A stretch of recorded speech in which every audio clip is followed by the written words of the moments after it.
Bom dia, bom dia, bom dia a todos. Sejam muito bem-vindos a Cripto Investidor. Diego Consimo aqui na área. Meus queridos, bora iniciar o nosso querido Bom Dia Bitcoin. E aí, galerinha? Vamos capotar, vamos subir. Chegamos no fundo do poço. O que tá acontecendo no mercado? Gente, ontem saiu, né, postagens aí de que a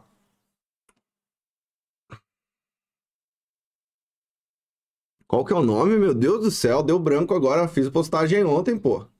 Ô, Diegão, tá mar das cabeças. BlockFi, de que a BlockFi ela estaria se preparando para declarar, né, bankruptcy, que seria basicamente, né, falência, né, decretar falência de forma jurídica, né, da empresa. Visto que a BlockFi, como a gente tinha falado lá quando saiu, explodiu o negócio da FTX, a gente tinha falado que eles tinham os ativos dos clientes estavam depositados através da FTX. Como assim através da FTX? Com certeza eles estavam com o negócio em conjunto, passando os ativos do cliente da BlockFi para a FTX e Alameda fazerem o gerenciamento, rentabilizar e devolver o lucro para eles. E nessa daí a BlockFi, tudo está indicando que foi pro saco. Além disso, também, mais empresa. Ontem eu postei que a Liquid, lembra a Liquid?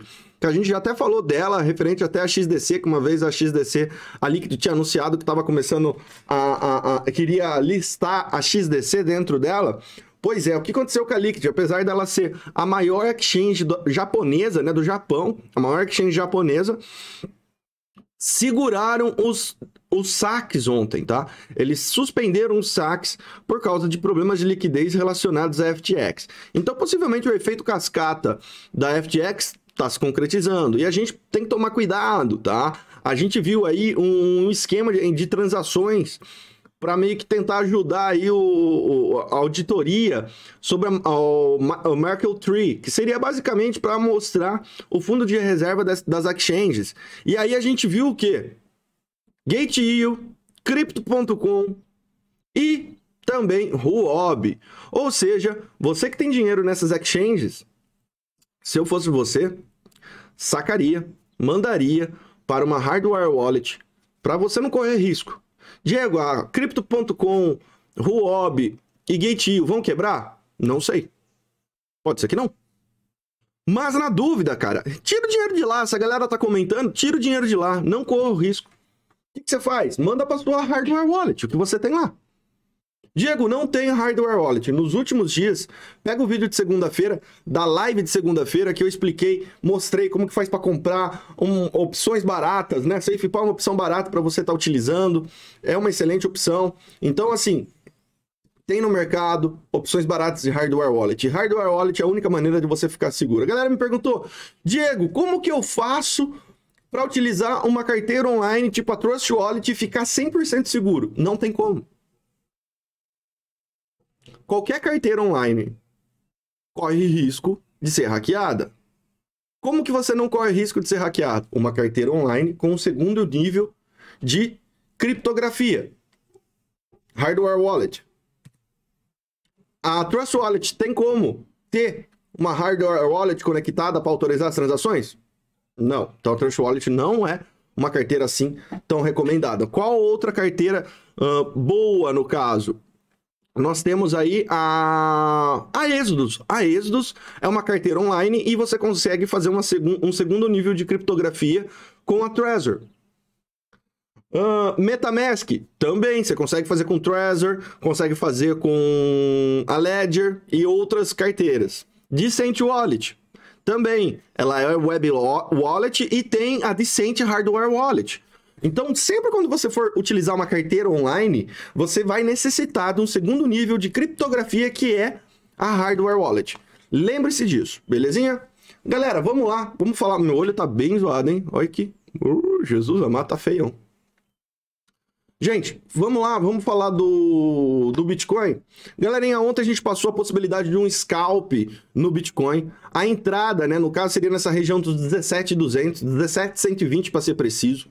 Se ele romper essa região de 17.120, vai ativar um scalp de trade de long com alvo em 18.200 a 20 mil dólares. E se por acaso vier a perder essa LTAzinha menorzinha, né? Vier a perder essa região dos 16 mil dólares, a maior probabilidade é que ele vai testar fundo dos 15.600 com grandes chances de perder. Então, perdeu 15.600. Qual que é o próximo alvo ao perder 15.600? Perdeu 15.600, próximo alvo, 14 mil dólares. E depois, região dos 12.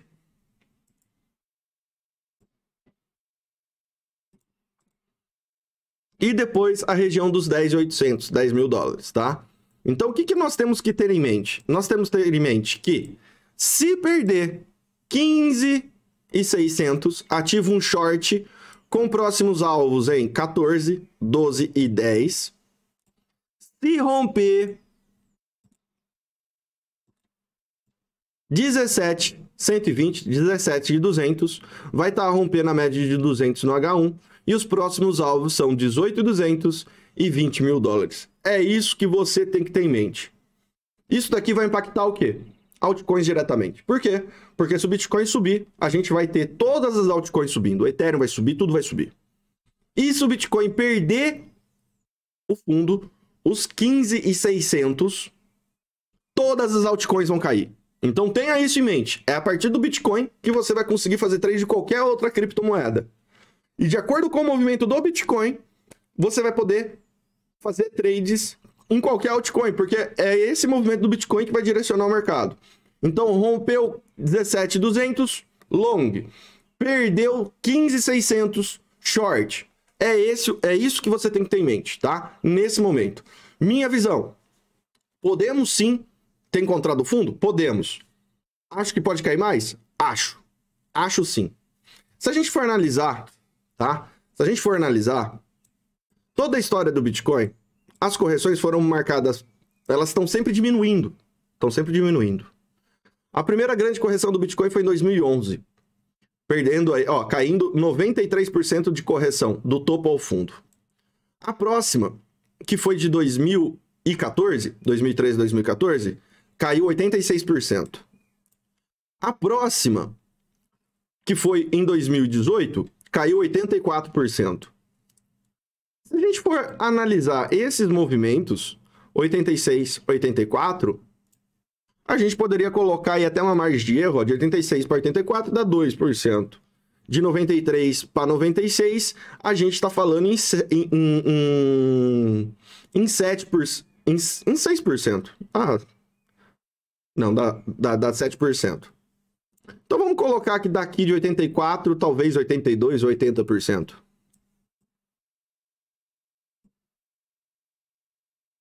Se ele vier nos 14 mil dólares, bateria 80%. Será que 14 não é viável?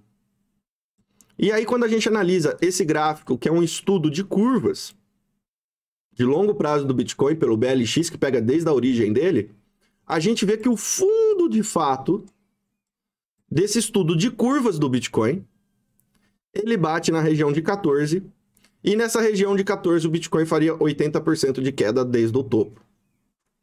E faz sentido. A gente viu que a primeira grande queda foi 93, a segunda, 86, a terceira, 84. Por que essa não poderia ficar na casa dos 80, 82 talvez, nessa região dos 14? Então faz sentido até a gente pensar 14 tá logo ali. 14 está muito próximo. E faz sentido também, por quê? Porque a gente está vendo que tem exchanges em risco, que não sabe se elas vão quebrar de fato. Tem projetos relacionados que estavam em negócios com a FTX, tá? Que estavam em negócios com a FTX e que possivelmente pode começar a decretar falência. A gente já tem comprovado, né? Comprovado não, BlockFi. Falaram que eles já estavam dando entrada com bankruptcy, que seria falência, tá? Que é a BlockFi. O CZ criou um fundo, na segunda-feira criou um fundo, estava falando de criação de um fundo para ajudar as empresas que estão com problemas devido à FTX, que tinham negócios com a FTX, e ele está com um fundo aí para tentar recuperar essas empresas. E ele tinha feito uma postagem que algumas já tinham entrado em contato com ele. O que o CZ está fazendo pode ajudar o mercado cripto? Com certeza. Mas deve ter empresa que não tem muito o que fazer, porque o risco é iminente. Para recuperar, teria que gastar muito dinheiro. Talvez é mais fácil deixar quebrar e investir o dinheiro que talvez fosse para essas empresas que já não tem muita salvação e para outras empresas que ainda não necessitam de tanta grana e consigam sobreviver. Então tudo vai depender do quê? Dessas semaninhas, essa semana e semana que vem vai ditar o movimento do mercado. Então eu acredito sim que se pintar mais alguma grande aí falando que tá totalmente sem liquidez, não vai conseguir pagar se os clientes solicitarem no saque, que nós podemos ter mais uma porradinha para baixo e mais uma porradinha para baixo. Deve ir nessa região aí dos 14 mil dólares. 13.800, 14 mil dólares e bateria ali os 80% de correção histórica do topo ao fundo e nós teríamos uma marcação de fundo. Em resumo, o que mais importa? A gente já entrou na zona de acumulação de fato para daí acumular e voltar. E como eu falei, evento FTX mudou o mercado. O que antes poderia ser uma correção natural, o efeito FTX, né?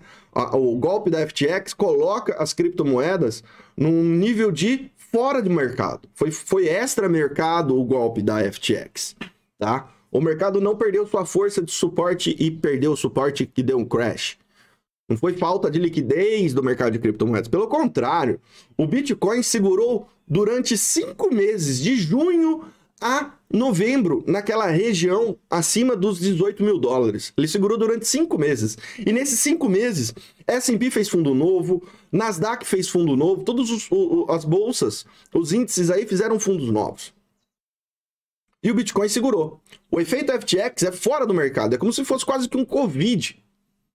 E quando nós temos esses efeitos fora do mercado, o que acontece? Ele cai e volta em V. Então, independente se esse é o fundo ou se a gente vai a 14, 13.800, eu acredito que a gente pode bater ali e não vai ficar ali acumulando, lateralizando. Pode ter um crash, cai, bate e sobe com tudo em V. Por quê? Porque isso é base de regra de teoria de DAO que a gente ensina dentro do curso Método Cripto Investidor. Tá? Faz parte das regras de DAO. Então, essa é a minha visão. O que mais que a gente tem que ficar de olho? DXY, gente. Se jogando, entrou em correção, a gente acertou a análise. O dólar ia perder sua força e ia reverter para uma correção de baixa. S&P fazendo o movimento indo buscar teste da LTB. Nasdaq fazendo o mesmo movimento indo buscar teste da LTB. Era pro Bitcoin estar fazendo isso. Era pro Bitcoin estar indo testar os 30 mil dólares. Entrou o FTX, mudou o jogo. Beleza? Então é isso, meus queridos. Vamos ficar ligado. Eu não descarto mais uma porradinha para baixo, mas vai ser a última porradinha para baixo. É aquela que vai bater e o mercado vai voltar. Beleza? É isso que eu tô acreditando. Tenha um ótimo dia. Beijos. Até amanhã. Valeu!